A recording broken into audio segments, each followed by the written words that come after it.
Final Destination Bloodlines is the 6th Final Destination movie, the first one I've actually seen on the big screen. Didn't see my first R-rated movie on the big screen until I was 22.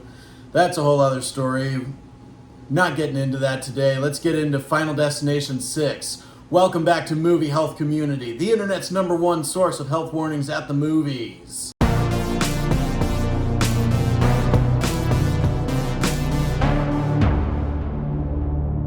I've never been much of a horror movie fan, but I have always held a bit of an exception in a soft spot for the Final Destination movies. They're just so much fun. They have me laughing so inappropriately. So let's get into it. First off, is Final Destination Bloodlines safe for photosensitive audiences? The answer is a shocking most of it is. Before I get into it, I need to warn you that I'm going to be describing a lot of graphic stuff in this review, but I am going to try and keep it as spoiler-free as possible. So you have been warned. The biggest scene of flashing lights is an instance of police lights that starts immediately after we see somebody suffer an open brain injury. That scene goes on for a couple of minutes, and then all the rest of the strobe effects are in the following scene, but they're not nearly as severe as the flashing lights from the police cars. That scene has sparks falling in places, like they're from electrical items, but they look like little sparks from fireworks. There are flickering flames in the final action sequence, and that's about it for flashing light hazards in Final Destination Bloodlines. If it weren't for the fact that during the scene of police lights, we do see some unspoken important things happen with the plot, I would give this a lower grade. But there is a lot that you'll probably miss during the scene of the police lights.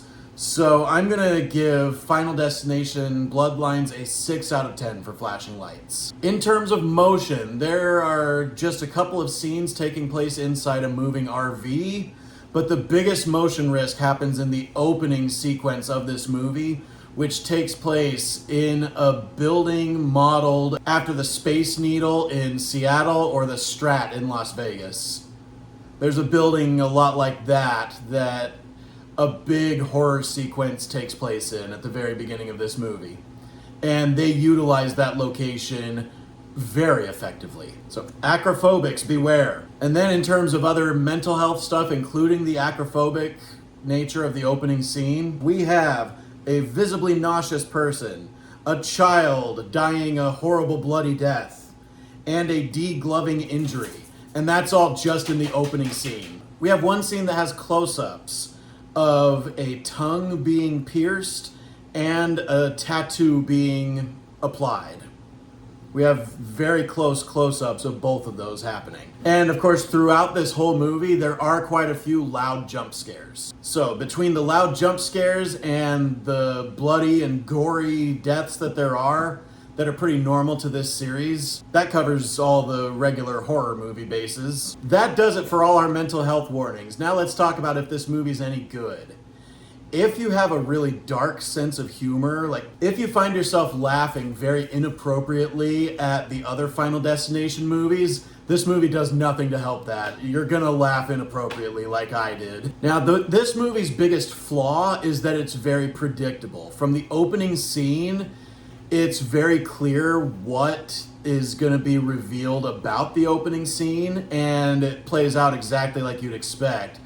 But the scenes with the famous Rube Goldberg machines that this series is so famous for still keep you guessing. And that's the only thing I was hoping for with the new Final Destination movie was, would the Rube Goldberg scenes still keep me guessing and still keep me on my toes? And I am very happy to tell you that yes, they did. If it turns out that this is the last movie that I ever see Tony Todd in, which rest in peace, what a great actor with an iconic voice. This movie was a really good send-off, and it seems very clear that on the set, he knew that this was gonna be one of his last performances, because boy, did he look sick in his one scene in this movie. And so if that is the last scene we get of him, it's a beautiful send-off to him as an actor. And to his character, of course. I am going to give Final Destination Bloodlines an A-. I take a little bit off just because of how predictable all of it is and how it tries to treat the predictable things as big surprises.